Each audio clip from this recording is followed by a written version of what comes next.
indoctrination. That's right. Well, Idahoans are also concerned. Horror shot. That line would be moving a little bit farther west. I'm like crying. Nobody wants to see. Dark money is influencing policy in our state. Well, that's not how this works. Well, hello there and welcome to Nowhere to Hide. I'm Brian Hyde and glad you could join me as today we explore the adults finally in charge, or at least finally stepping up to be part of the process of getting Idaho, back to being Idaho and, stopping those nasty extremists in the process. Well, let me explain what I'm talking about here. There's an editorial in the Lewiston Tribune, and I'm going to walk you through this a little bit just because it's important we understand the mindset behind why it's so important that ranked choice voting and open primaries are instituted in Idaho. And it has nothing to do with, hey, we're trying to make sure that good government is a part of the equation. It's not it's not an example of, we're trying to keep government limited to its proper role. In fact, there's very little principle involved here at all. It's about we've got to maintain a grip on power, or better yet, secure a grip on power and take it away from these people who maintain that there are limits, upper limits to what government may rightfully do. Now, that used to be kind of a standard that was kind of the standard mark of a conservative was, I believe in traditional values, including government stays in its lane and it doesn't, interfere in any areas of your life where it's really not legitimately supposed to be. But unfortunately, there have been a lot of Republicans in name only who have gotten a taste of power and decided they like it. And so they are working very hard with their Democratic, and I'm just going to say it this way, they're statist allies. Okay, because the Democrat-Republican labels don't matter as much as we once thought they did. So this is a line that you'll see late in the editorial, but, Idahoans for Open Primaries shared this editorial on Twitter. They said, Idaho deserves better. This is the new thing. Idaho deserves better, which means you deserve us to rule over you. Here's the line from the Lewiston Tribune. The grown-ups within Idaho's dominant political party have joined the fight, and the state's 32nd chief executive, that would be former Governor Butch Otter, has offered the rallying cry, Idaho deserves better. And oh boy, are they ever going to take this and run with it. It's Idaho deserves better. We've seen this in various states too, where where they're pushing for more school funding. Our students deserve more. Our students, but how much of that actually gets to the students? Well, not so much. It's really for the benefit of the teachers' unions. But it's a great slogan.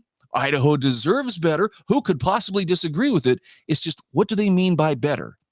Well, let's see what the adults in charge, or the adults who are stepping up to the fight here, really have to think about you and your ability to run your life. So here's the opinion piece from the Lewiston Tribune. Butch Otter is right. Idaho deserves better. I want you to pay close attention as I walk you through this. Note the lack of principle, or at least appealing to. Here's why here's the principle that's at stake. Here's why we should implement open primaries, implement ranked choice voting, take power away from the extremists, etc. You'll find this is devoid of any mention of principle. The editorial says if the open primary initiative passes next year, credits won't necessarily go to former Idaho Governor C.L. Butch Otter and the more than 100 prominent Republicans, there's that appeal to authority, including former Senator Joe Stegner, also former Nez Perce County Republican Central Committee Chairperson Eric Peterson, who endorsed the measure on Wednesday. In other words, the cronies who have said, yeah, I want to be a part of the spoils system. Qualifying the initiative for the ballot, persuading voters to support it, and then possibly defending it against a hostile legislature remains a daunting task. But give Otter and Republicans for Open Primaries their due. They have refocused the argument. Well, no, they've given you a phrase with which you are now trying to refocus the argument. It's not a fait accompli, at least not yet. So, let's hold off popping the champagne corks for just a second there, Lewiston Tribune. No longer can Idaho GOP Chairperson Dorothy Moon, Attorney General Raul Labrador, and Kootenai County Republican Central Committee Chairperson Brent Regan credibly claim that doing away with their rigged primary, notice how they're, it's rigged, is it? Will transform the Gem State into another Colorado or, gasp, San Francisco. This isn't about handing the state over to 1/3 of Idahoans who still vote Democratic. Idaho will remain a Republican state. I would add, in name only. The only question is, what kind of Republican state will Idaho be? Now, again, I don't have any superpower here to discern the deception, but it seems like they're playing kind of fast and loose with words. What are you worried about? Idaho's going to stay a Republican state. It's just going to be under the control of Republicans, Republicans, small r Republicans, who want to expand the state's power over every aspect of your life, tax you without end, and support a host of other things that are not consistent with the proper role of government, much less with personal conscience, with personal freedom, the free market, etc. But other than that, of course, they're very much Republican. All right, moving on. Let's go back to the editorial. So the Lewiston Tribune says nobody knows this better than Otter, who wasn't in office 2 years when, in 2008, extremists in his own party began the push toward closing what had been an open primary since 1932. Now, by 2012, they had prevailed in the courts, thereby launching a system that required people to publicly register as Republicans to vote in the one election that really counts in a one-party state, that being the primary.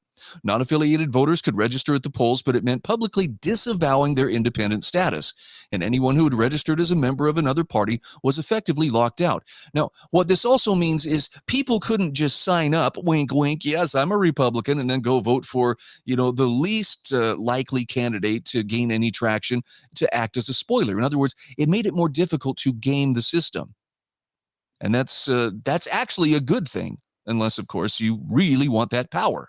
This gave what they call hyper-partisan 17% of Idaho GOP voters an enormous advantage over nominating and effectively electing the state's leadership. What is it that makes them hyper-partisan? I'd like some clarification on it. Is it the fact that they show up?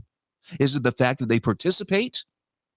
Is it the fact that they actually have a platform with principles that they are willing to adhere to? Well, that's hyper-partisan. It's hyper-partisan if they're not doing what apparently the power seekers and the opportunists want.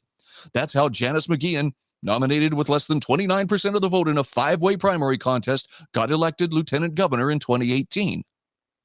Now, look, I'm not going to pretend like, Janice was the answer to everybody's prayers, but primarily their beef with her is her conservative principles. Okay? I'm not trying to, if she made any mistakes, and I don't know, I don't know if she did or not. I'm just saying it's her conservative principles that are their primary beef. They can't have people who believe in limited government in power. And that's why they say it's why fringe candidates like Scott Herndon of Sagal, Dan Foreman of Moscow, and Brian Lenny of Nampa are serving in the state Senate. Now, it's no coincidence. These 3 individuals that they mention in the state Senate all are individuals who tirelessly stand up for limiting government power and keeping government accountable. And that means they are standing up on the side of freedom. But yes, these fringe candidates, these people who believe in freedom, the tinfoil hat crowd. I guess it's so condescending. But where's the principle? What is it that makes them such fringe candidates? They don't really want to say, because people might say, well, I believe that. Does that make me a fringe voter? Yes, in their eyes it would, but let's read on.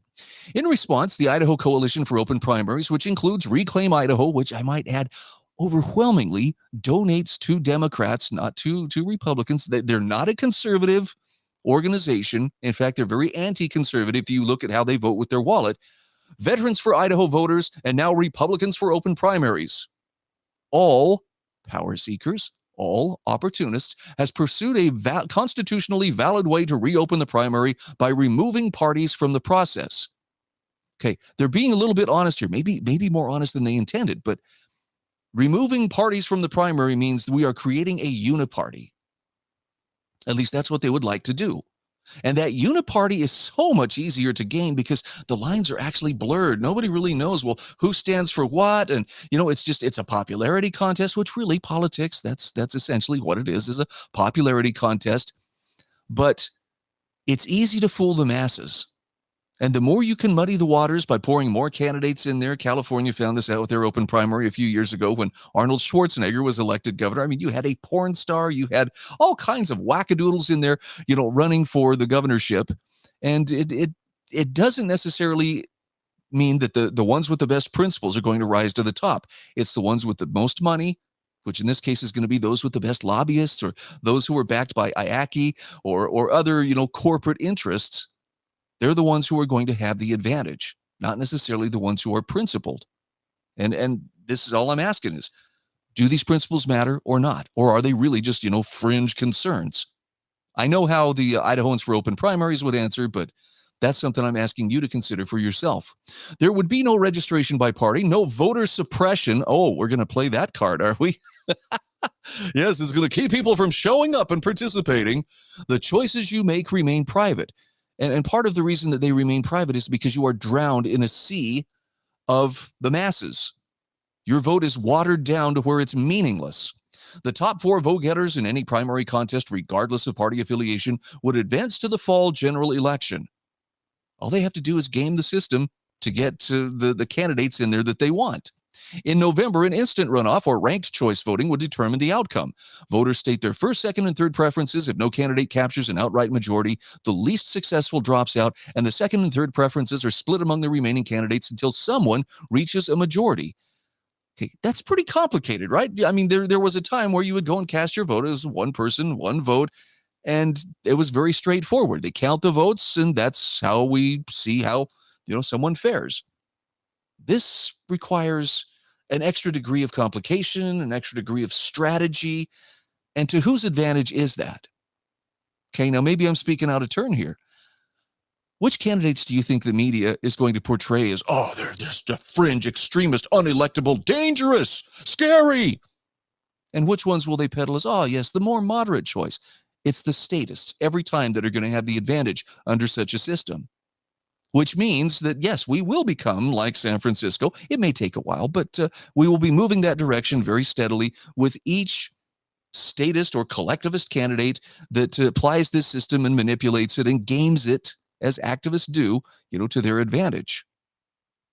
Anyway, back to the editorial. Were this system offered to voters last year, the Lewiston Tribune claims Labrador would have faced a much tougher fight in ousting incumbent Attorney General Lawrence Wasden on the more even playing field of a general election. Yes, it also means that the people who were actually aware of what Wasden was doing and aware of his deficiencies, they had a chance to deny him the chance to be on the ballot. And, he lost fair and square, but this would have made it easier for us to game the system and muddy the waters and get more people to cross those party lines and pretend to be Republican to keep him in power. Do you see where they're coming from? It's all about the power. Even if right of center candidates, oh, that's the kindest way they've said that, emerge in this open primary process, they have every incentive to appeal to the broader, more centrist coalition of voters in the fall campaign. In other words, if they just will water down their values, if they will just abandon their principles enough to appeal to the masses, and I will remind you, the M in masses is very often silent, well, then they have a better chance of winning.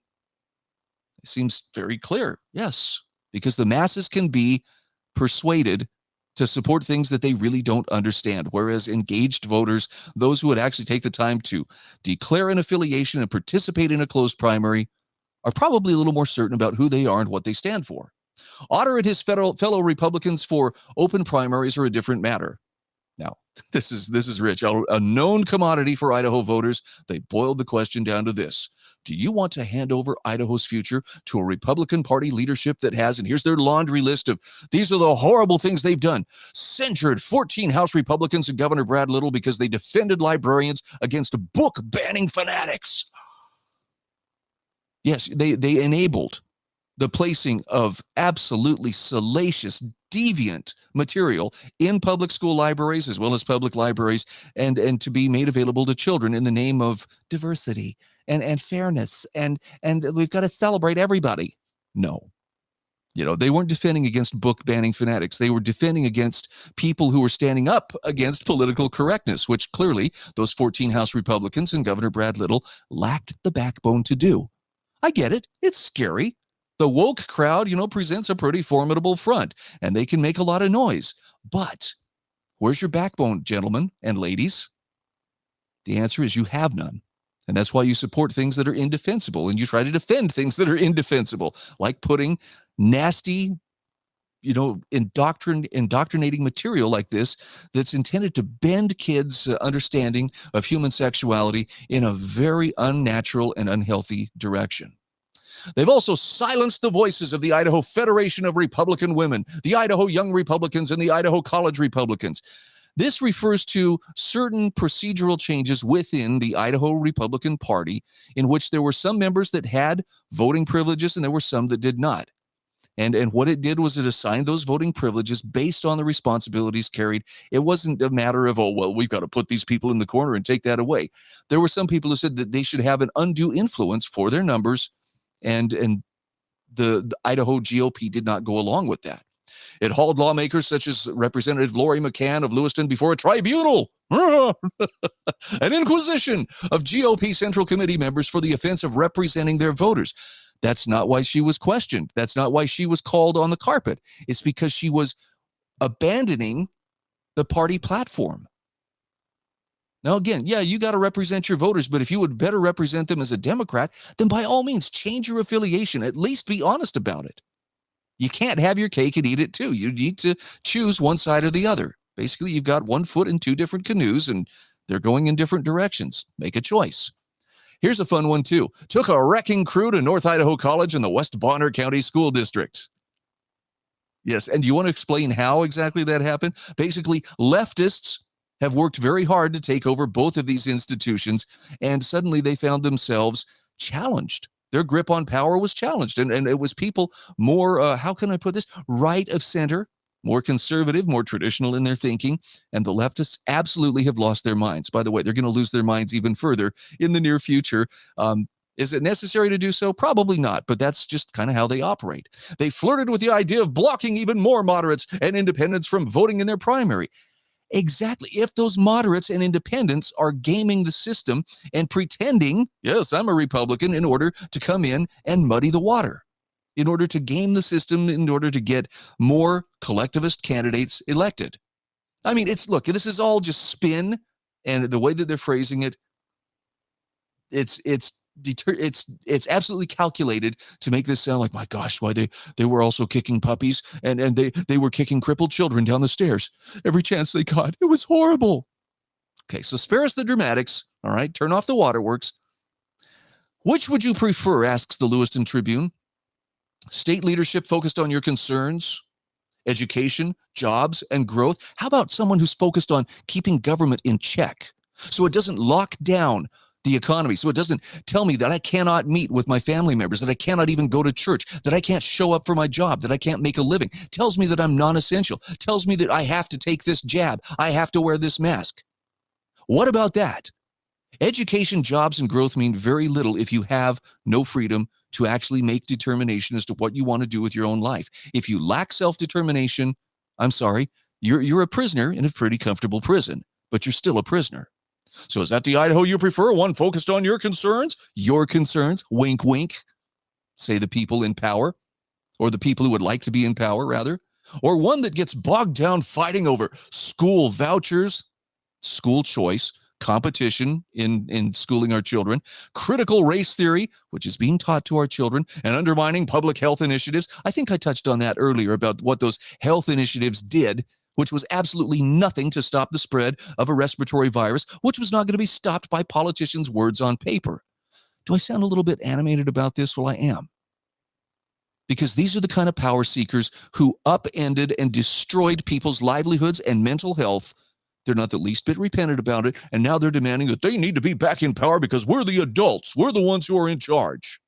Finally, says the Lewiston Tribune, the grown-ups within Idaho's dominant political party have joined the fight. What is it that defines a grown-up? A lust for the power to dominate other people?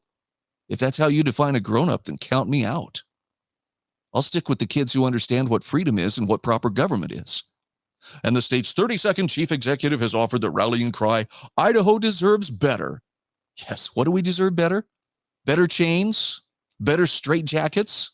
Better dictatorship? What exactly is it that we need? Sorry. It's just, it doesn't add up. And I would encourage you, don't be fooled by the rhetoric of this is finally going to take Idaho in a productive direction.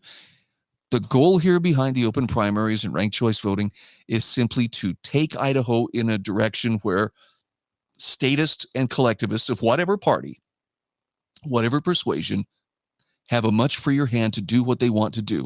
So what would that look like? What would that include? I'm glad you asked. Let's take a look at just what that might include if we follow that path. Matt Edwards says a vote for ranked choice voting, and by the way, this would apply to open primaries as well, is a vote for abortion on demand, gender mutilation, raising taxes, driver's licenses for illegal aliens, homeless encampments, failing schools, public funding of drag shows, weakening integrity of elections, suppression of free speech, increased federal powers, Second Amendment infringement. These are the folks who are going to push and pass red flag laws if they manage to, consolidate enough power, never-ending spending, and woke indoctrination. That is what these folks stand for.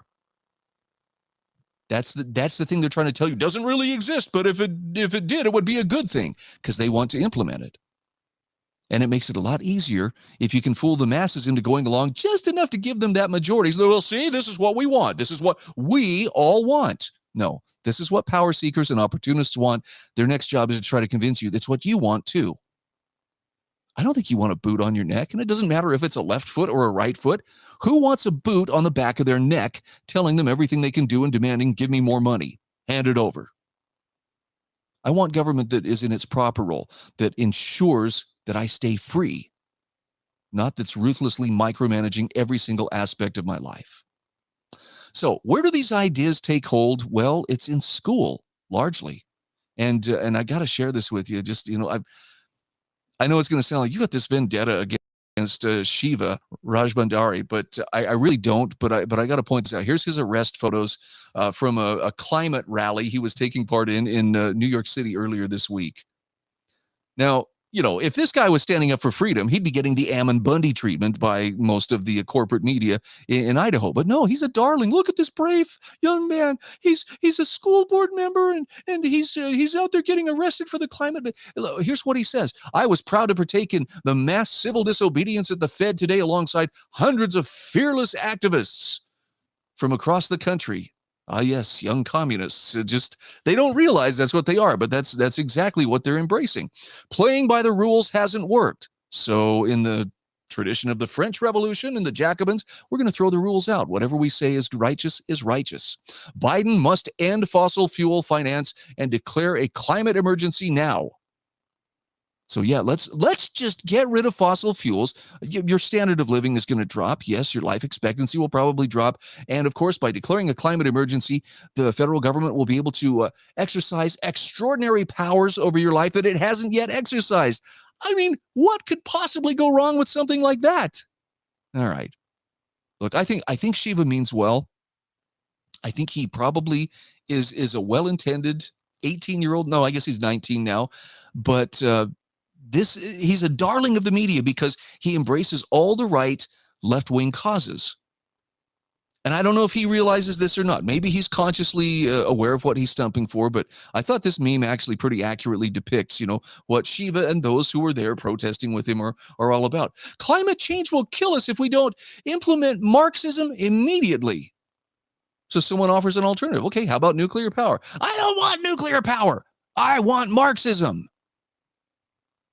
Now you may think, well, now, Brian, that's not very fair to joke around about stuff like that. But I'm only half joking. I really think that this is a very clear Marxist movement, and it's taken a lot of different forms. It's been marching through our institutions for quite some time.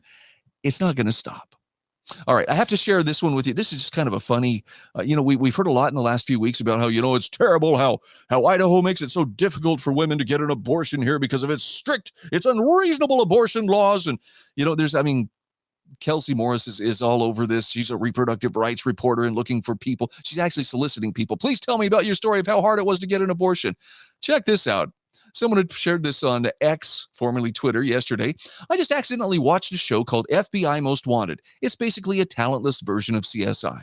Anyway, the entire episode was about FBI agents working around the clock to try to help some woman find a state that would give her a legal abortion before she suicided herself. Real nail biter.